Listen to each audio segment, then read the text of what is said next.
So, as of recording, only about 24 hours ago or less, there was Operation Midnight Hammer. Have you heard about this? Have you seen this? Mr. Trump. Mr. Trump decided to pull the trigger, decided to get involved. So there's plenty to say about it, isn't there? I mean, where to begin? First of all, I suppose the thing of what actually happened, in case anyone doesn't know, in case this is the first video they're watching about it, what actually happened. Well, as everyone I'm sure knows that pays attention to anything, Israel has been bombing Iran. Well, they've been bombing each other for about 10 days.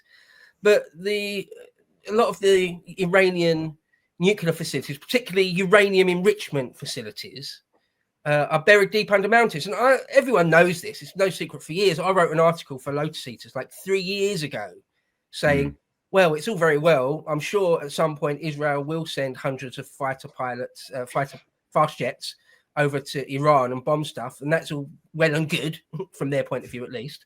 But how are you really going to destroy that facility under that mountain at Natanz or wherever?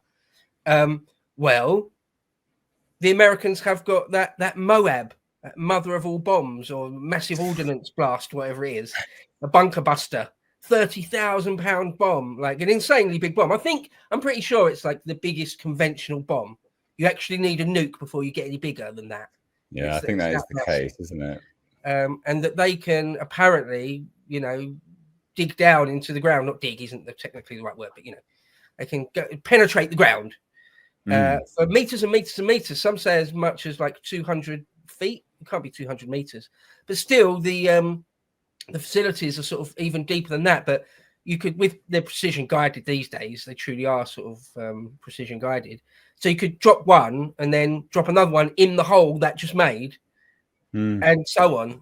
So it seems like it would be possible to penetrate those deep underground facilities. So Netanyahu basically put the ball in America's court, said, we want you to do this, we need you to do this, or making his argument, it's in the world's interest, the safety of the world, certainly the region, to do this, but we can't do it. It's only the Americans that have got that ordinance. So if you wouldn't mind, a bit cheeky, isn't it? A bit cheeky. Well, look, I mean, look, I don't massively disagree with the fact that, Iran. I don't disagree with the fact that Iran shouldn't have nuclear weapons, right? Like, I don't disagree with that. That's not something which I think that they should have. I think at a certain point, the West needs to accept America, not the West now, it's just America. America needs to accept and hold the title proudly of effectively the world police, because they are anyway, but they just do it on a more sort of low-key level rather than just out and out admitting it. And this is the thing, so I don't necessarily disagree with it all. I do, however, disagree with the circumstances by which it all came to pass, because I mean, look, Israel launched some missiles and there was retaliation and basically started a war. Effectively, this is the most simplistic geopolitical appraisal of it, right? Israel effectively started a war, just this particular skirmish anyway, started a skirmish. There was some back and forth, and then they were like, yo, Trumpy, come on now. Chop, let's go. That's effectively what happened, and it looks really bad. So I don't disagree with the act of removing Iran's capability of enriching uranium to weapons grade, nuclear bomb grade. Just distasteful approach to the whole thing. I think. I don't know. You thought? Yeah, I mean, I personally, I've got crazy mixed feelings about it, because, as I've said a number of times, it's not our war. I'm an Englishman. I've got no dog in the fight beyond, like a rogue state is not good for anyone, and refugees. If Iran was ruined so badly that loads of refugees came here, that's obviously, I don't want that. But as for just the power struggle between Israel and Iran, I don't really care. I mean, it's funny, like on Twitter, I did like an anti-Trump, anti-Israeli tweet, and people got pissed off with that. Later, I did a pro-US Air Force tweet, and people got pissed off with that from both sides. And it's like you can't win. But no, so I've got crazy mixed feelings. One, yeah, I despise the mullahs in Iran. I despise their theocracy. They are they're crazy Islamists. Screw them. Yes, they absolutely shouldn't have a nuke. Yes, please. Yeah, and they have been over the decades crazily belligerent. Like since 1979, they've said they want to. They don't recognize Israel, and also at the same time want to destroy it. America is the great Satan. Britain is the wily old fox, and they'll have military parades, and on the side of their ballistic missiles it says like "Death to Israel" and stuff. And they in the 80s they blew up shipping in the Straits of Hormuz, and they built loads of their nuclear facilities completely pretending they weren't doing it. And there is no need to have uranium enriched anywhere near like 90% or whatever they've got. I think they've got it up to 60. There's still no need for that, other than there's no need to do that ever. They say, oh, it's for research and development. Liars. That's a lie. So no, I don't trust you. No, you're scumbags. So there's that side to it. So there's that side to it. Like, screw them. Yes, take away their ability to build nukes. Lovely, jubbly. Then on the other side, though, is I'm no fan of Israel and their greater scheme for a greater Israel in the region. Like I don't like Nettie is obviously he's wanted this all along. This is the culmination of a dream for him. And I feel really sorry, really honestly, genuinely sorry for Americans that voted for Trump on the No More Forever Wars ticket. And now we've got this. So I feel really sorry for them. It's not great for the whole region. Like, say Iran is completely wiped out, whether it's a full regime change or not, if they're just diminished massively, well, that just means that Saudi Arabia and Turkey are the big players now. Is that any better, really? And if the whole regime did crumble, who's to know what replaces it? It might be some sort of remnant of the army that's even more crazy. Well, that's the thing, because everyone's been talking about regime change already. You know, people in the States, that senators and stuff, they're already like, quick regime change. You're like, you're saying the quiet part out loud here. And that's, again, just distasteful. Like, you're saying the quiet part out loud. We know why you did it. Again, you know, it's not necessarily that I disagree with it, but these things don't work. These things haven't worked. There's a long track record of, you know, America intervening in these locations specifically for regime change. Doesn't typically go very well. Hasn't typically created a great situation for the West, you know. And I don't want bloody refugees coming here either. Because at the end of the day, sorry, the West is just bomb them to hell. They're not exactly going to be happy. You don't know which of them are. You can't vet them. So no, I'm not. My humanitarian heart has dried up from this now. I'm done with it. Well, did you see probably about 2 weeks ago, maybe 3 weeks ago, there were a bunch of arrests in Britain, all in one day. Like, they raided 3 or 4 different places. They were Iranians. Yeah, they were Iranians. There was one in Swindon. For anyone who doesn't know, me and Mr. H are in the Wiltshire area, so I'm actually in Swindon. And there was there's like it was such a mundane thing. It was like outside the Costa, opposite Poundland, in the middle of Swindon. Mental. The anti-terror police, plain clothes, just nabbed this guy who's sitting out the front of Costa, and like put all plastic gloves over his hands because he might have bomb residue on his hands. Put a hood over his head and drag him away in front of everyone in the middle of daylight, in the middle of Swindon. There's an Iranian dude. Okay, so, and again, the Iranians totally have been sponsoring terrorism and proxies all over the place for decades and decades.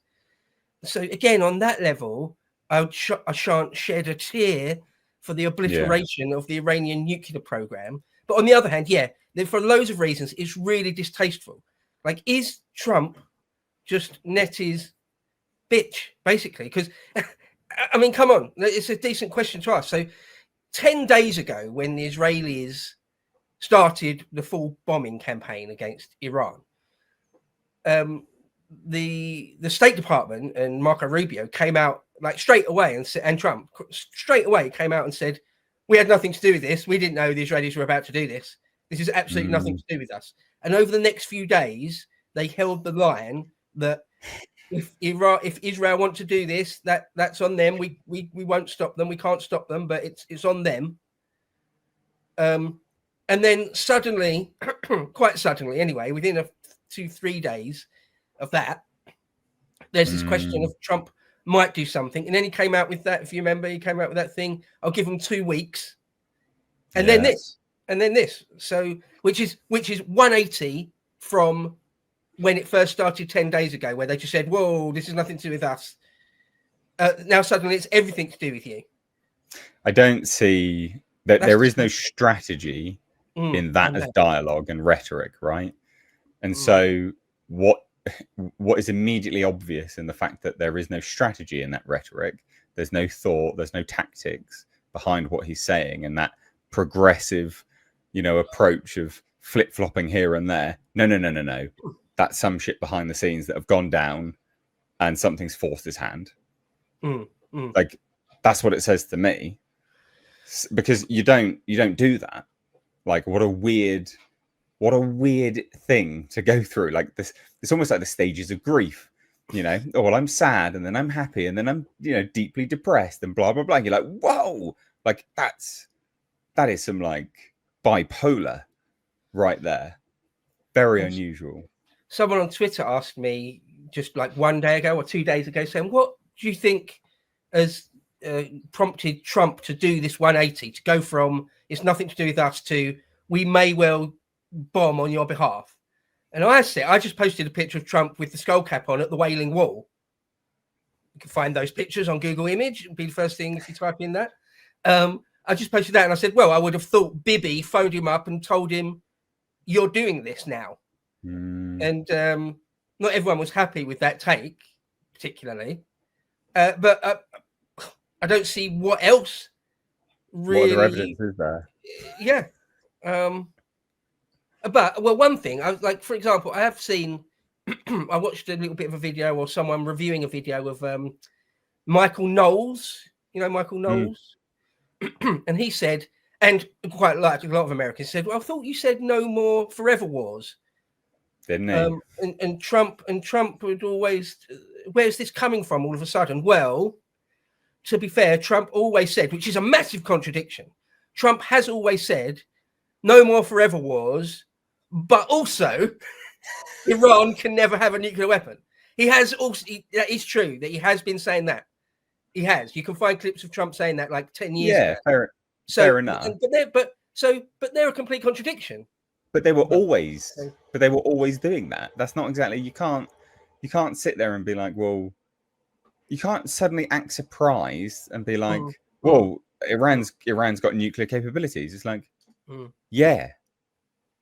They've not been doing this in secret. Like, this has been going on for how long? Like, for years. Yeah, we know that they've got it.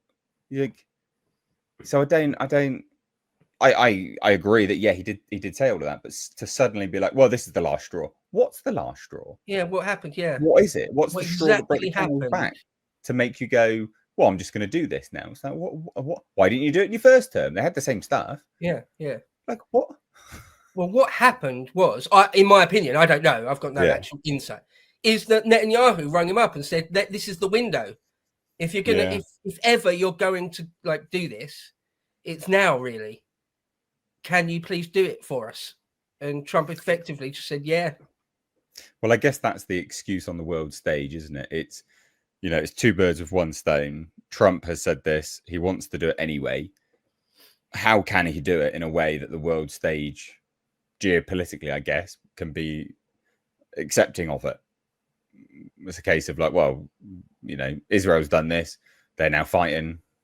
Might as well. I guess. I don't know. That's the only thing that I can think of. Like, I mean, it's that's opportune.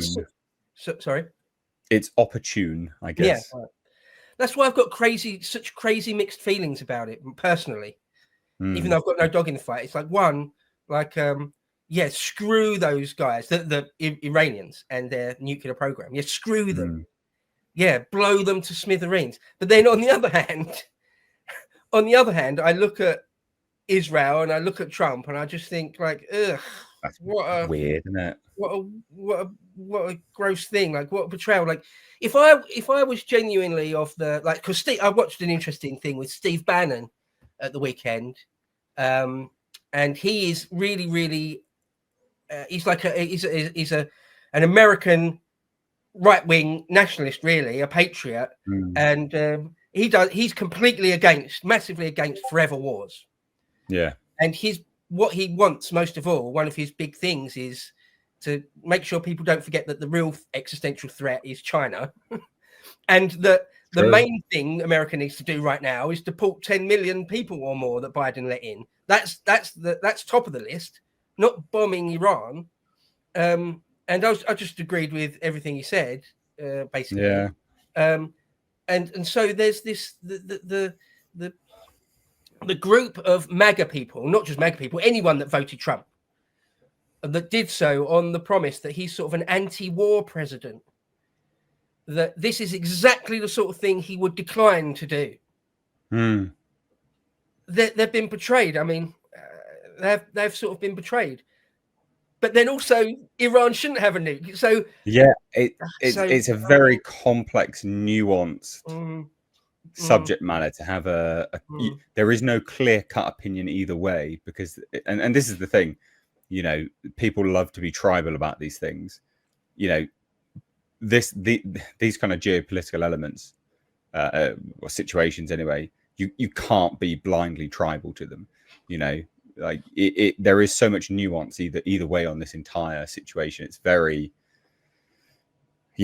complex to navigate. I mean, in terms of the Trump and his voting base and kind of what he campaigned on, I mean, this whole year has basically been a complete shit show for Trump, for lack of a better phrase, because, you know, what was the rhetoric that he was saying about Russia and Ukraine? Wouldn't happen if I was in office. Wouldn't happen. Ah, yeah, but I'll end it in one day. Do you remember him saying that? 24 hours. Yeah, and now he's in office. Well, Israel's just bombing the shit out of people, left, right, and center. Starting, you know, pretty big forever wars, effectively, left, right, and center. It's like, right, okay.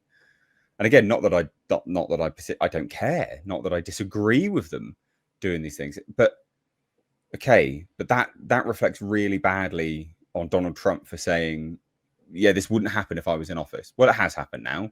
Here's a new war, and you're now involved in it. It's like, the rhetoric about the Ukrainians constantly was, you've got to stop the bloodshed, got to stop it. I want the end to death, was what he kept saying. I remember it because he says it in his, you know, sort of intonation way, the death, you know, the end of death. They want the death to stop, the killing to stop. And well, here you go. You've just now initiated more death, more bloodshed. That will just inevitably continue. I mean, the next few days will obviously, and again, we're recording this on the 22nd of June. So the next few days, this may change rapidly, and there may be boots on the ground eventually. Like, we don't know. That's not an absurd thing at all. I don't think anyone was expecting one of the B-2 bombers to just fly by. So, yeah, it's I in terms of people feeling betrayed, I could see why people would feel betrayed. I would be very surprised if the United States put any boots on the ground. I would be very, very surprised, because Iran, people always make a parallel between what happened in Iran and Iraq, but they are, despite being neighbors, they're completely different prospects in almost any way you want to measure it or look at it. They're completely different situations, completely different countries. The politics and the history are all very different, and on and on and on. So I don't think the United States are going to put boots on the ground. Certainly not sort of tank divisions and tens and tens of thousands of Marines and the big red one and paratroopers and all that. I really don't think that's going to happen. But nonetheless, he's in it now. They want it. They want Hegseth and Trump and the Pentagon and everyone at the White House. They want it, the State Department. They want it to be over. They want it to be that this was their one intervention in this. And now they're going to step back and America sort of won't be involved again going forward from this point onwards. They did the one thing that the Israelis needed them to do technically. They've done it now, and now they're out. But it often doesn't work like that, because if the Ayatollah Ali Khamenei wants to attack any number of US bases in that region, there's loads of US bases all around that region. In Iraq, in Turkey, in Qatar, in Saudi, it just goes on and on and on. There's like 50,000 US personnel in and around that region, loads of sailors, boats, and it's just tons. And he's still got loads of drones and medium range rockets and stuff. So if he wants to, he could hit something if he really wants to. And then Trump is obliged to get further involved, and on you go. And then who knows what at that point, right?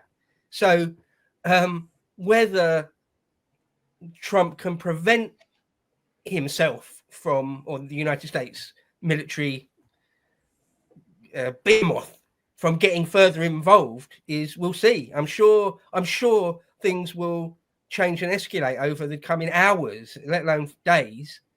We'll see how it goes. I suppose one of the big things is whether or not it will topple the regime. I mean, again, from the Pentagon and Hegseth, it's very much, and Rubio is very much, this isn't an attempt at regime change. Yeah, but if the mullahs did collapse, you wouldn't mind. There has literally been I swear it's US senators that have been saying, calling for regime change, basically. Who has? Sorry. US senators. I swear that there was. Some have. I'd have to find it. Yeah, I'm more of the hawks.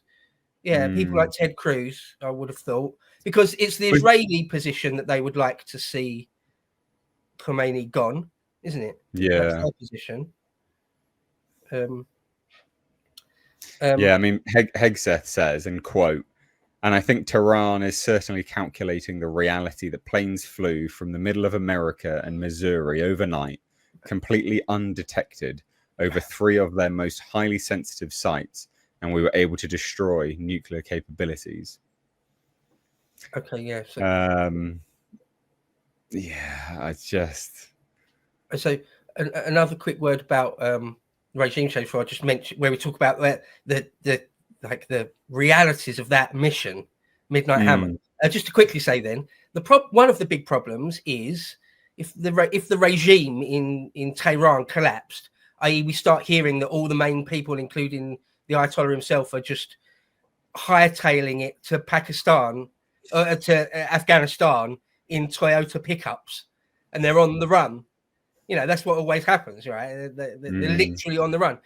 Everything from Ceausescu to Saddam to Gaddafi. If that happens, we wake up one morning, it's like the government has fled Tehran. Right? So what replaces it? Just a pure anarchy, some sort of military junta? Some even say there's the son of the old Shah. But the problem is that Iranian societies quite fractured. There's something like a third of them are hardline Shia Muslims and pro the current regime. A big chunk of them are just sort of atheist types, sort of modern secular atheist types. And then a big chunk of them are all different things, all different types of ethnicities, and let alone religions and worldviews. So anyway, Iran is all sorts of different peoples. It's not just a monolith. It's far from a monolith. So, well, the point of saying all that is that it's difficult then to find a brand new government for them that everyone's happy with. It's difficult for there to be one opposition party that everyone can get behind. Sorry? Democracy, mate. It just pops up. All right. This is the way of the world. Only way, yeah. This is what these idiots think. I genuinely think that they think. I think they believe that democracy just sprouts from the earth, right? Like Mother Nature herself spawns it upon thee. Yeah. It's the magic soil theory, but in a different context.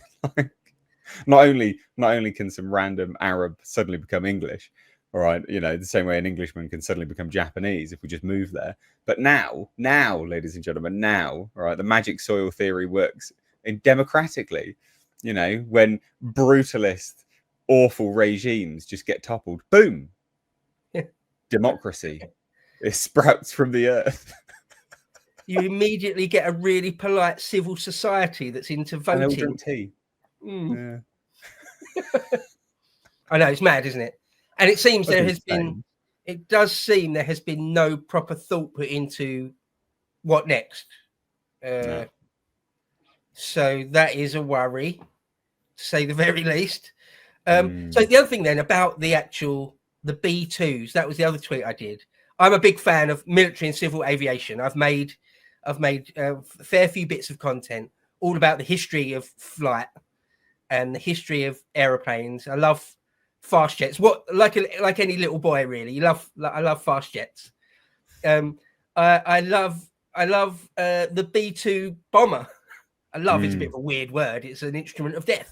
On one level, it's one of the most monstrous things we've ever created. On another level, in my opinion, it's beautiful. It's a beautiful piece of engineering. It's a wonder of engineering. And I think it looks incredible, ethereal, otherworldly almost. I've always been fascinated by... I think it looks a bit like a spaceship, quite frankly. Yeah. I've always been fascinated by the F-117 stealth fighter, the B-2 stealth bomber, and all sorts of different experimental crafts, but particularly the B-2. I'm sort of weirdly fascinated by it. So anyway, what this showed is that Iran has got pretty much no ability to protect its own skies. Yeah. So in that sense, pardon me, in that sense, it's already beaten. It's done. If you can't defend your own skies, you're done. Yeah. When even 10 days ago, when Israel flew, I think I read somewhere it's like 200 fast jets into Iran. Jesus. And not one of them was intercepted or shot down. Like, where is the Iranian fast jet response? None. Where is their surface to air capability? They've definitely got some. They've definitely got a lot, but it's not good enough. Whatever it is, it's not good enough because not one Israeli jet has been shot down so far. And with the Yanks doing it on last night, I mean, it's a whole different thing. The B2s were super high altitude, but nonetheless, it was part of a package, and they had fast jets with them. None of those were shot down, not one. In fact, at the Pentagon, they said that, as far as we can tell, they never even saw us, like on radar or whatever. We were in and out, and they didn't even know we were there. So from that point of view, Iran is essentially blind. It's blind. If this was a brawl in the playground, they're blindfolded. So you've already lost. It's game over. Effectively already. It's almost. Sorry, you go. I was just going to say it's effectively game over. The game has been lost before it's even begun. Yeah. And for any pro-Iranian people, or perhaps in our circles, more of the gripers that just despise Israel on every possible level, I'm afraid to tell you that they almost can't lose. That's what you get when I talk about, whenever I've talked about a number of times over the years now, Ukraine and Russia. Whenever I talk about the battlefield reality that Russia is going to win or have already won, and you get pro-Ukrainian people get their knickers in a twist about it. It's like, well, don't blame me. Don't shoot the messenger. I'm just telling you what reality is, right? The reality is Iran hasn't got control over its skies. Israel and the United States have got complete aerial dominance. So that's the ball game in the end. That is the ball game. Yeah. Well, we'll see what happens.